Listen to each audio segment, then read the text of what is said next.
ফের আবাস যোজনা এবং 100 দিনের টাকা নিয়ে সরব মুখ্যমন্ত্রী মমতা বন্দ্যোপাধ্যায়। কোচবিহারের রাসমেলা ময়দানের জনসভা থেকে মমতার প্রশ্ন, কে অধিকার দিল টাকা বন্ধ করার? ক্ষমতা থাকলে শ্বেতপত্র প্রকাশ করুন, চ্যালেঞ্জ মমতা। দুর্নীতির কথা বলছেন, আমি চ্যালেঞ্জ করে গেলাম, ক্ষমতা থাকলে 3 দিন বাদে ইলেকশন আছে নর্থ বেঙ্গলে, 3-4 দিন বাদে ঘোষণা করুন শ্বেতপত্র। তাতে বাংলায় কোথায় কটা দুর্নীতি হয়েছে সব রিপ্লাই দেওয়ার পর আপনার কমিশনের রিপোর্ট যারা এসেছিল, এজি রিপোর্ট আপনি ঘোষণা করুন। সাথে সাথে আপনি উত্তরপ্রদেশটাও ঘোষণা করুন, গুজরাটও ঘোষণা করুন, মহারাষ্ট্রও ঘোষণা করুন। চ্যালেঞ্জ করে বলছি, বাংলা চোর নয়, বাংলা ডাকাত নয়, বাংলাটা দুরিয়ার পরোয়ার নয়, বাংলাটা দাঙ্গাবাজ নয়। এটা আপনি আর আপনার দল একটা মিথ্যেবাদীর দল, মিথ্যে কথার দল। দুর্নীতি কেন্দ্রে এই সরকার থাকলে দেশে আর ভোট দেবে না, এক দেশ এক ভোট নিয়ে বিজেপিকে নিশানা মুখ্যমন্ত্রী মমতা বন্দ্যোপাধ্যায়ের।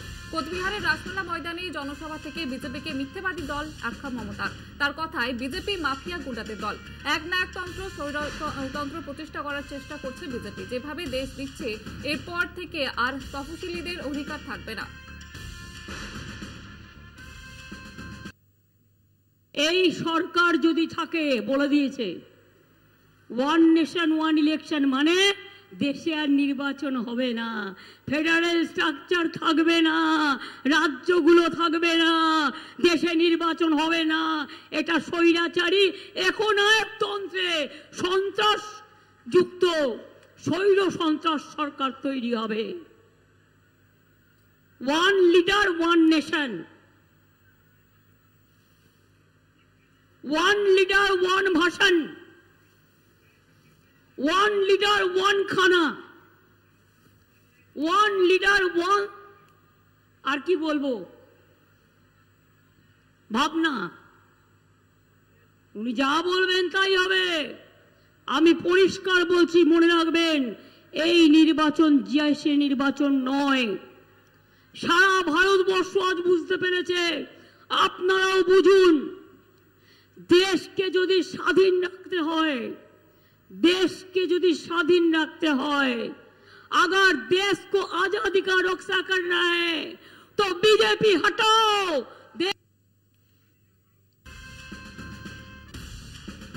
ফের রামনবমীতে দাঙ্গার আশঙ্কা মুখ্যমন্ত্রী মমতা বন্দ্যোপাধ্যায়ের। 17 এপ্রিল রামনবমীর মিছিল, মুখ্যমন্ত্রীর দাবি অশান্তি করার চেষ্টা করছে বিরোধীরা, দাঙ্গা করে এনআইএ ঢুকিয়ে দিতে চায়। ওই দিন কোনো প্ররোচনায় পা দেবেন না কোচবিহারবাসীর উদ্দেশ্যে বার্তা মমতার। এর আগেও ভোট প্রচারে গিয়ে রামনবমীর দাঙ্গা নিয়ে সতর্ক বার্তা শুনেছিলেন তৃণমূল নেত্রী। আপনাদের এখানকার যিনি প্রার্থী, তিনি বড় কলমে একজন বড় গুন্ডা সর্দার। সুতরাং মানে আমাদের সর্দারজি না, গুন্ডাদের মাফিয়াদার। সর্দার কথাটা আমি উইথড্র করলাম, গুন্ডার মাফিয়াদার। তিনি কিন্তু আবার আগুন লাগাবেন, তিনি কিন্তু আবার ওই গুলি চালিয়ে দেবে আগের বার শীতলকুচির মতো। তিনি কিন্তু আবার আপনাদের বিপদে ফেলবে। আমি সংখ্যালঘু ভাই বোনদের বলবো, যদি দেখেন স্লোগান দিচ্ছে 17 তারিখ, ওটা ওদের দাঙ্গা করার দিন, আমি মনে করি ওটা মানুষের সম্মানের দিন হোক, ঐক্যের দিন হোক। গালাগালি দিলেও মাথা ঠান্ডা করে আল্লাহর নামে প্রে করবেন, ওদের বিদায় চাইবেন, কিন্তু কেউ কোনো প্ররোচনায় পা দেবেন না। আমাদের শান্তি রক্ষা করতে হবে। ওরা চায় দাঙ্গা করে এনআইএ ঢুকিয়ে দিয়ে ভোটটা যাতে না হয়, আর ভোটটা যাতে ওরা ছাপ্পা।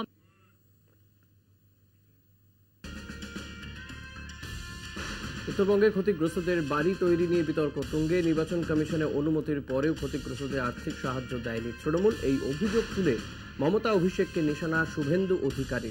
9 এপ্রিল অনুমতি দিয়েছে কমিশন, 12 তারিখ তৃণমূল হাওয়া গরম করছে যে অনুমতি দেওয়া হয়নি। অভিযোগ বিরোধী দলনেতা সোমবার সকালেই তৃণমূলকে কটাক্ষ করে পোস্ট শুভেন্দুর। পরে সাংবাদিকদের মুখোমুখি হয়ে বলেন, পিসি মিথ্যেবাদী, ভাইপো মিথ্যেবাদী। পিসি ভাইপো দুজন মিলে বাজার গরম করছে। আমাকে নবান্ন থেকে লোক কাল এটা পাঠিয়ে দিয়েছে। সব অফিসাররা এখন পিসি ভাইপোর পেরোলে যায়নি। মিথ্যাবাদী তো পিসি মিথ্যাবাদী, তার ভাইপোটাও মিথ্যাবাদী। একটা ঝাড়ে আলাদা বাঁশ হতে পারে না, যেমন ঝাড় তার তেমন বাঁশ হয়। 9 তারিখে পারমিশন পেয়েছে আর 12 তারিখে বাজার গরম করছে যে আমাদের পারমিশন দেওয়া হয়নি। পিসি আর ভাইপো দুজন মিলে বাজার গরম করেছে। আমাকে নবান্ন থেকে লোক কাল পাঠিয়ে দিয়েছে, আমি আজকে টুইট করে দিয়েছি। সব আধিকারিকরা এখনো পিসি ভাইপোর পেরোলে যায়নি, এখনো মেরুদণ্ড অনেক। দেশের আইন সবার জন্য সমান, এখানে পিসি ভাইপোর জন্য আলাদা আইন হবে না। আপনারাও একটা ভোট, দেশের রাষ্ট্রপতিরও একটা ভোট। অভিষেকের চপারে আয়কর তল্লাশি প্রসঙ্গে মন্তব্য শুভেন্দু অধিকারী। সাংবাদিকদের মুখোমুখি হয়ে তিনি জানান, কমিশন আগেই জানিয়েছিল রাজনৈতিক নেতারা যে চপার ব্যবহার করবেন সেখানে তল্লাশি করা যাবে, সেই দায়িত্ব আয়কর বিভাগকে দেওয়া হয়েছিল।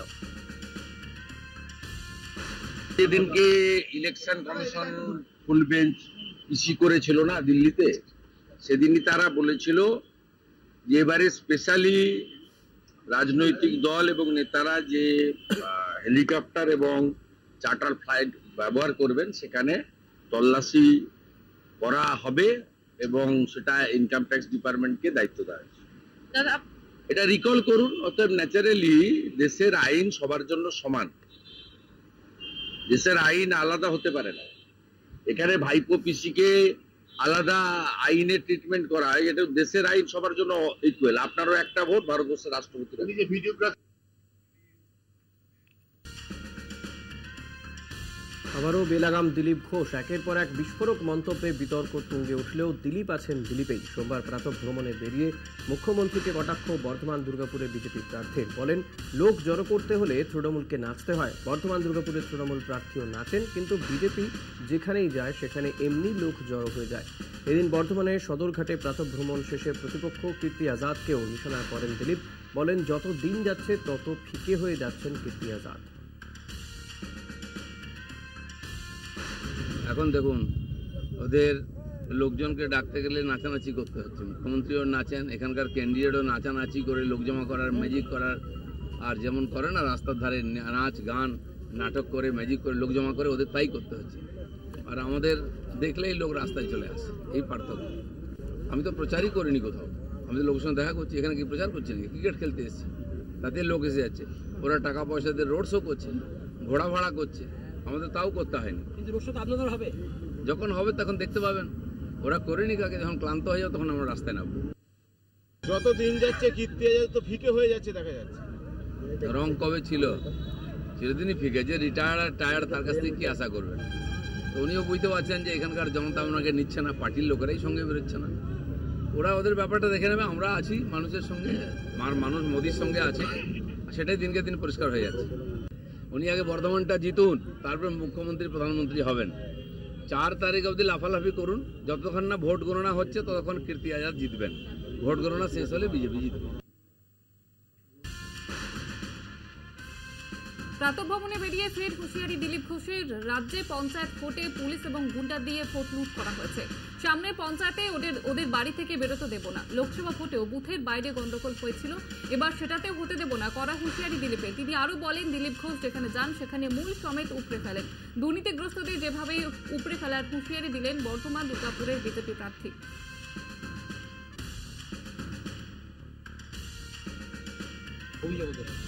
গতবারে বুথে মার খায়নি, বুথের পরে গন্ডগোল হয়েছিল, এবারে সেটা হতে দেবো না। দিলীপ ঘোষ এসছে তো বলে দেবেন ওদেরকে। দিলীপ ঘোষ যেখানে যায় সেখানে মূল শুদ্ধ উপড়ে ফেলে, নাহলে মেদিনীপুরে ফোন করে নিতে বলুন। পঞ্চায়েতে এখানকার পুলিশ দিয়ে গুন্ডা দিয়ে লুট করা হয়।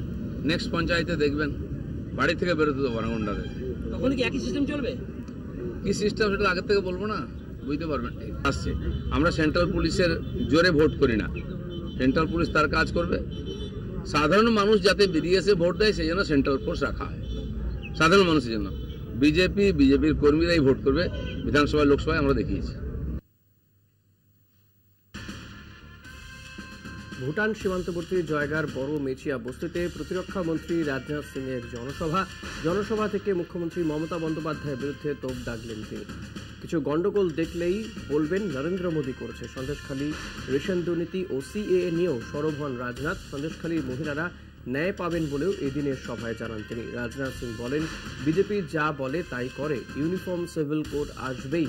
এবারে সরকার তৈরি হলে তৃণমূলের সময় এই রাজ্যে শেষ হয়েছে। দেশে সাম্প্রদায়িকতার রাজনীতি আমরা করি না, দেশ তৈরির রাজনীতি আমরা করি। যাদের পাকা ঘর তৈরি হয়নি তাদের ঘর তৈরি হবে, যারা গ্যাস পায়নি তারা গ্যাস পাবে। नंदो घोष क्या हालत बना दी है। बहनों भाइयों, ये नहीं चलने वाला है। यहाँ अब टीएमसी का समय पश्चिम बंगाल की धरती से समाप्त हो चुका है। बहनों भाइयों, टीएमसी अब अपनी समाप्ति की ओर बढ़ चली है। हम लोग देश को हिंदू मुसलमान के आधार पर भी नहीं बांटना चाहिए। वोट हासिल करने के लिए ये लोग देश को हिंदू मुसलमान के आधार पर बांटते हैं। हम राजनीति करते हैं तो देश बनाने के लिए राजनीति करते हैं, इस राष्ट्र को बनाने के।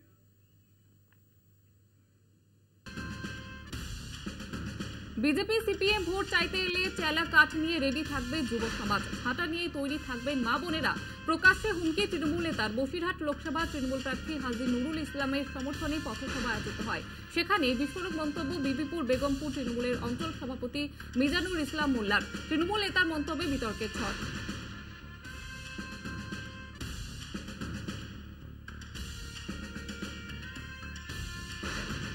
আগামী দিন যে বিজেপি যে নির্বাচন আসছে, সেই নির্বাচনে বিজেপির যদি ভোট এখানে চাইতে আসে, সিপিএম এর যদি কেউ ভোট চাইতে আসে, কংগ্রেসের যদি কেউ ভোট চাইতে আসে, আমি বলে দেবো, মা বোনেরা আপনারা ঝাঁটা নিয়ে রেডি থাকুন, আর যুবক ভাইদের বলবো আপনারা চেলা নিয়ে রেডি থাকুন। ওদেরকে একেবারে এমন ভাবে মারতে হবে, বঙ্গোপসাগরে তাদেরকে তাড়িয়ে একেবারে এখান থেকে।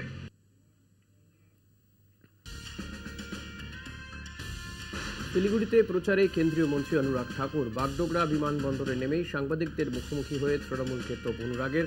রামেশ্বরম বিস্ফোরণের ঘটনায় একাধিক প্রশ্ন অনুরাগ ঠাকুরের। তিনি বলেন, পশ্চিমবঙ্গেই কেন ডেরা বাঁধে জঙ্গিরা?